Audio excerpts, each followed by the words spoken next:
Max was at it again. He wore his crown, his whiskers, and his tail, and stomped around his room as if it were a great kingdom.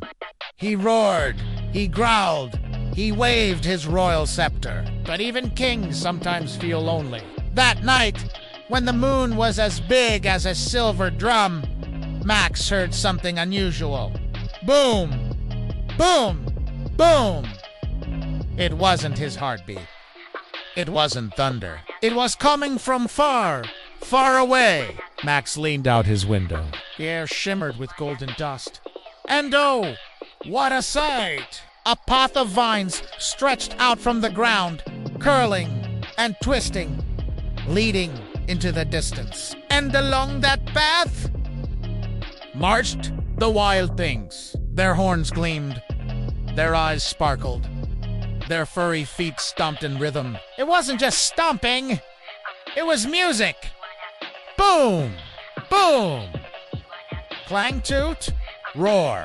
It was the Jungle Parade. Wait for me, Max cried. He grabbed his crown tighter and dashed down the vine path. Mr. Mischief grinned glued to his face. At the head of the parade stomped Thundertoes, the biggest wild thing of them all. His feet were so huge that every step shook the ground like a drum. Boom! Boom! Boom! Max! Thundertoes bellowed. Happily. The parade has been waiting for its king. Max puffed out his chest. Of course it has. A parade isn't a parade without me. The wild things roared their approval. Max climbed onto Thundertoes' shoulder, where he could see the whole jungle shimmering under the moonlight. Fireflies zipped through the air, glowing like floating lanterns. Bright parrots flew above, squawking the beat. Even the trees swayed as if they were dancing. Next came Snuffle Snout, whose long curly nose was also a trumpet. He blew a tune so loud the stars seemed to twinkle in rhythm. Toot, terra-toot! The sound was silly, wild, and wonderful. Monkeys swung from branch to branch, clapping along. Jaguars pawed the ground like drummers. Max laughed so hard his crown nearly fell off. This is the loudest, grandest parade in the world, he shouted. Louder! Cried the wild things. And they all blew horns, roared, clapped, and stomped until the jungle shook with joy. Then came Sparklespine, who rattled her quills like 100 tambourines. Rat! At! Tat! Rat! At! Her quills shone in colors blue, green, red, golden till. The whole parade glittered like a carnival of stars. Faster! Sparklespine squealed, and the parade rushed forward. The animals of the jungle followed.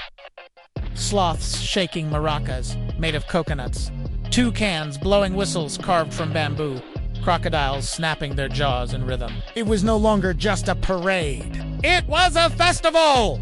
Max shouted. Wild rumpus time! And the parade erupted in howls, cheers, and dancing feet. As the parade roared through the jungle, Max noticed something strange. A quiet path opened up to the side, lined with glowing flowers. It was so quiet, so still, so different from the noise of the parade. Where does that go? Max asked. Thundertoes leaned down. That's the path of silence. Few dare to walk it. The parade never goes there. Max's eyes sparkled. But I'm the king of the wild things. If I say the parade goes there, then it goes there. The wild things gasped, but then they cheered.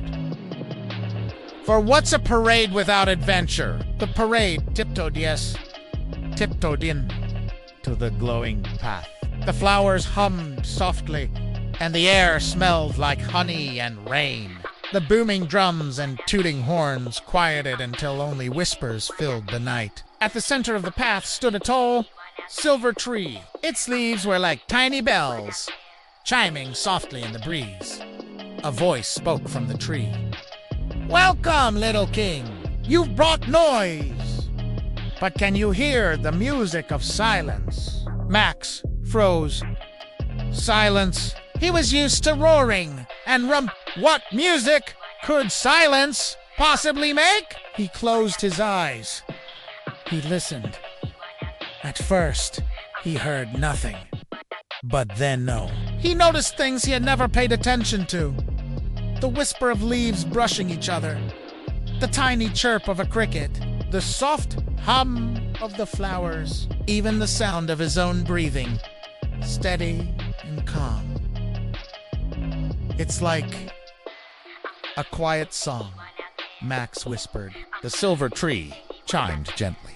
Yes! Without silence, the music of noise has no meaning. Without listening, no one can truly lead a parade.